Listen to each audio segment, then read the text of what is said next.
जय हिंद दोस्तों, आप सबको इंडिया में जान पर स्वागत है। दोस्तों, आज मैं नेपाल, चीन और भारत को लेकर एक बड़ा न्यूज आप सबको बताने वाला हूं। हालांकि आखिर में बांग्लादेश, म्यांमार के ऊपर भी बात करेंगे, क्योंकि चीन को अब नेपाल और बांग्लादेश की तरफ से बड़ा झटका लगा है। एक तरीके से चीन बांग्लादेश को धमकी देने की भी कोशिश किया था, लेकिन अब जो बांग्लादेश की गवर्नमेंट है वो चीन के धमकी के आगे झुकने के लिए बिल्कुल भी तैयार नहीं है। और सबसे बड़ा इंपॉर्टेंट है नेपाल को लेकर, क्योंकि हमारी मीडिया में नेपाल के इस न्यूज को ज्यादा चर्चा तो नहीं हो रहा है, लेकिन अगर आप भारत की सुरक्षा के हिसाब से देखोगे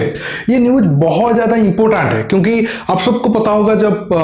पीएम ओली पिछले साल तक 2-3 साल तक जब नेपाल के प्राइम मिनिस्टर थे, तब वो चाइना की सपोर्ट में, और आप देख सकते हो इस इमेज में, इस लड़की के चक्कर में बहुत ज्यादा रिलेशन भारत के साथ खराब किए थे और चीन की तरफ ज्यादा झुक गए थे। और अब वो हटने के बाद फिर भी, हालांकि वो ऑपोजिशन में रहकर भी भारत की जो संबंध है नेपाल में, उसको खराब करने की कोशिश कर रहे हैं। लेकिन अब जो प्रेजेंट टाइम में नेपाली कांग्रेस के जो पीएम है वो एक बड़ा फैसला लिए हैं, और एक तरीके से ये चीन को इकोनॉमिक वाइज तो झटका लगेगा ही, $4-5 बिलियन का। साथ में जो वो उस चीन का सपना था कि नहीं, वो बिल्कुल भारत के बॉर्डर के पास ट्रेन के जरिए बहुत कम टाइम में ज्यादा नंबर पर आर्मी को भेजकर उत्तर प्रदेश या फिर उत्तराखंड एरिया में तबाही मचा सकता है, वो प्लान अब चीन का फेल हो गया है। दोस्तों, आज ये दो टॉपिक पर मैं बात करूंगा। जानने के लिए आप आखिर तक ये वीडियो को देखते रहिए और ज्यादा से ज्यादा लाइक शेयर करना बिल्कुल मत भूलिए। देखिए, अब आप न्यूज हेडलाइन देख सकते हो। नेपाल ने चीन का जो प्रपोजल था कि चीन से, तिब्बत से नेपाल तक, काठमांडू तक जो ट्रेन लाइन बनाया जाना था, या फिर चीन ने ये नेपाल को लॉलीपॉप दिया था कि इससे नेपाल का डेवलपमेंट बहुत ज़्यादा होगा और नेपाल का जो डिपेंडेंस है इंडिया के ऊपर वो बहुत ज़्यादा कम होगा, और नेपाल की इकोनॉमी चीन के साथ ट्रेड करके बहुत ऊपर तक चला जाएगा। हालांकि अब प्रेजेंट टाइम में जो नेपाल की गवर्नमेंट है उनको समझ में आ गया है, अगर वो ये प्रोजेक्ट में जाते हैं, नेपाल की इकोनॉमी तो श्रीलंका जैसे होगा ही होगा, साथ में एक तरीके से चीन का गुलाम नेपाल बन जाएगा। मैं आपको मैप के जरिए दिखाता हूं चीन का साजिश क्या था या फिर चीन का प्लान क्या था। इससे आप समझ सकते हो ये प्रोजेक्ट कैंसिल होने के बाद नेपाल को जितना फायदा हुआ है, उससे एक तरीके से आप कह सकते हो वो बिल्कुल बहुत ज्यादा फायदा भारत को भी हुआ है। आप देख सकते हो नेपाल ये रहा, और ये चीन और नेपाल के नीचे से उत्तर प्रदेश और फिर बिहार शुरू हो जाता है। और आप देख सकते हो नेपाल का जो सिलीगुड़ी कॉरिडोर है वो भी बिल्कुल नजदीक है। और अगर आपको पता होगा 1960 के टाइम में जब माओ सेतुंग था, तब उन्होंने तिब्बत और सिंजियांग को कब्जा करने के बाद ये उनका बयान था कि तिब्बत अगर हाथ का ये हिस्सा हुआ तो एक हिस्सा लद्दाख है, एक अंगूठा, दूसरा रहा नेपाल, तीसरा सिक्किम, फिर अरुणाचल प्रदेश और भूटान। अब चीन का ये प्लान था कि आप देख सकते हो इस मैप में ट्रेन लाइन बनाना है नेपाल के डिफरेंट एरिया में, खासकर जो ये तिब्बत का इसी एरिया पॉइंट से काठमांडू तक पहले बनाना है, और काठमांडू से फिर बॉर्डर एरिया तक डिफरेंट डायरेक्शन में ट्रेन को बनाना है। अगर आप देखोगे, नेपाल चीन के साथ बहुत बड़ा बॉर्डर तो शेयर करता है, लेकिन प्रॉब्लम क्या है कि उस एरिया में माउंटेन ज्यादा होने के कारण बहुत ज्यादा ट्रेड या फिर बहुत ज्यादा रूट है नहीं, स्कोप है नहीं नेपाल चीन के साथ ट्रेड कर सके, या फिर उनका बाय जमीनी रूट वो कनेक्ट एक दूसरे देश अपने साथ कर सकते हैं। नेपाल ज्यादा इसीलिए इंडिया के साथ डिपेंड करता है। और आप सबको पता होगा, जब नेपाल की संविधान में चेंज हो रहा था और उसी टाइम में नेपाल में भूकंप भी आया था, तब भारत ने जो मधेसी बेल्ट में लोग रहते हैं, जिनको जो नेपाल के पहाड़ी एरिया में जो लोग रहते हैं, वो उनको मानते हैं कि ये प्योर नेपाली नहीं है या फिर इंडियन ओरिजिन के हैं, उनको एक तरीके से हेट किया जाता है। जब उनको नेपाल के संविधान में ज्यादा राइट नहीं दिया गया था, तब एक तरीके से प्रेशर डालने के लिए भारत ने सप्लाई रोक दिया था नेपाल को। तब नेपाल की गवर्नमेंट ने बहुत ज्यादा इसे नेगेटिवली लिया। बड़ा बात है कि चाइना वो न्यूज को एंटी इंडिया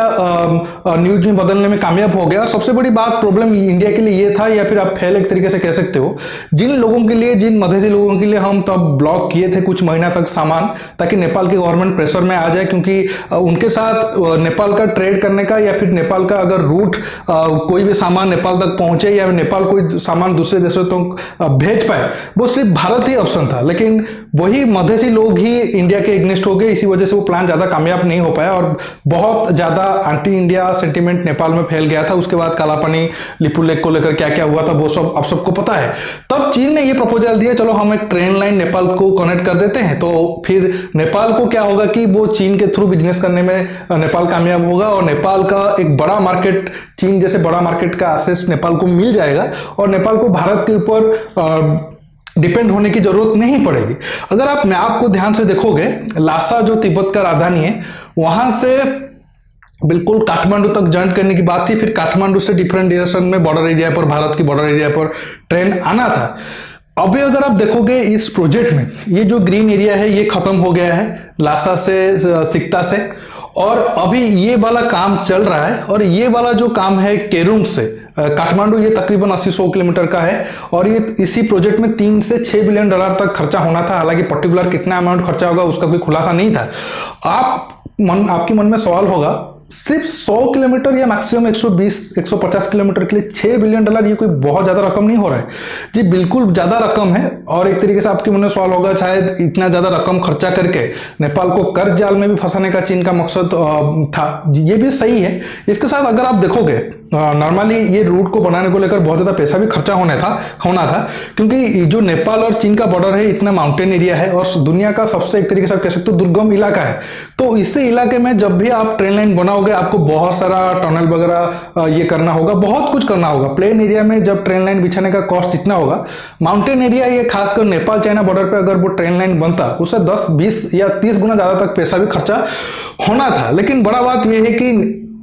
ये ट्रेन लाइन बन जाने से नेपाल को कोई बहुत ज्यादा फायदा नहीं होता, क्योंकि एक तो नेपाल ना कुछ ज्यादा बनाता है जो वो चाइना को बेचकर वो पैसा कमा पाए, इसके साथ साथ उल्टा नेपाल की मार्केट में चाइनीज सामान बहुत ज्यादा आकर चाइना का माल नेपाल में आकर नेपाल की इकोनॉमी ही बर्बाद होता, जैसे पाकिस्तान में अभी हो रहा है। इसी वजह से ये सिर्फ चाइना का प्लान था कि नेपाल का पैसा इस्तेमाल करके वो ट्रेन लाइन बनाएगा और जब नेपाल ये पैसा को नहीं दे पाएगा तब जैसे वो श्रीलंका में हम्बनटोटा पोर्ट को 100 साल के लिए लीज पे ले लिए, तब ये ट्रेन लाइन या फिर उस एरिया एक तरीके से चीन के हाथ चला जाएगा। फिर जब जंग होगा तब उससे ट्रेन लाइन के जरिए लासा या फिर उससे अगर आप पीछे जाओगे चेंगडू और ऊपर सिंजियांग है वो सब बुलेट ट्रेन से कनेक्ट है लासा से चेंगडू तक, तो वहां से वो तेजी से चाइना की आर्मी को ट्रेन में लाकर भारत की जो उत्तर प्रदेश वाला एरिया है उस बॉर्डर में तैनात करेंगे और भारत के ऊपर वो दबाव डाल पाएंगे। क्योंकि अब आप देखोगे नेपाल होने से एक तरीके से बफर जोन बना हुआ है इसी एरिया में, वो एडवांटेज को चीन काटने के लिए ये प्लान किया था। लेकिन देरी से सही, तकरीबन 2012-13 से नेपाल और चीन के बीच बातचीत हो रहा था, लेकिन देरी से सही अब नेपाल की जो